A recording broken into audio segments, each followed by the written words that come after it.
ఇదిగో ఈ కనిపిస్తున్న స్థలమే మా డాడీ కొనుక్కోకుండా వదిలేశాడు. ఏం చేస్తానో నా తలరాత. అదే అప్పుడు తీసుకుని ఉంటే నాకే ఏదో చేదోడు వాదోడు ఉపయోగపడేది.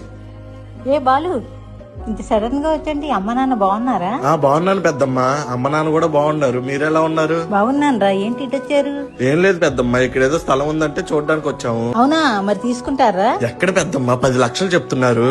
అదే మా చిన్నప్పుడు డాడీని తీసుకోమన్నప్పుడు 10,000 చెప్పారంట.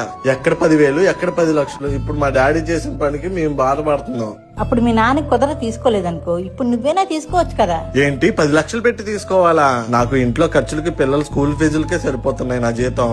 ఇంకా 10 లక్షలు ఎక్కడి నుంచి ఆయన అప్పు తీసుకొచ్చి కట్టాలి పెద్దమ్మా. ఇప్పుడు నువ్వు ఎలాగ బాధ్యతల గురించి మాట్లాడుతున్నావు? మీ నాన్నకు కూడా అప్పుడు అవే బాధ్యతలు ఉన్నాయి కాబట్టి తీసుకొని ఉన్నాడు. ఇప్పుడు మీ నాన్న తీసుకోలేదని నువ్వు ఎలా అంటున్నావు? రేపు నీ పిల్లలు కూడా నువ్వు తీసుకోలేదని నిన్ను అలాగే అంటారు. అప్పుడు 10,000, ఇప్పుడు 10 లక్షలు రా. ఇప్పుడు 10 లక్షలే, రేపు 1 కోటి రూపాయలు రా. అప్పట్లో లోన్లు అప్పులు ఇచ్చేవాళ్ళు ఎవరు లేరురా. ఇప్పట్లో అలాంటి చాలా మార్గాలు వచ్చారా. అప్పు చేసినా తీసుకో, మంచి పనికే కదరా. ఇప్పుడు తీసుకుంటే రేపు నీ పిల్లలకు ఉపయోగపడుతుంది. మీ పెద్దమ్మ చెప్పిన మాట కూడా నిజమే కదండి. మీ నాన్న చేసిన తప్పు మాత్రం మీరు చేయమాకండి.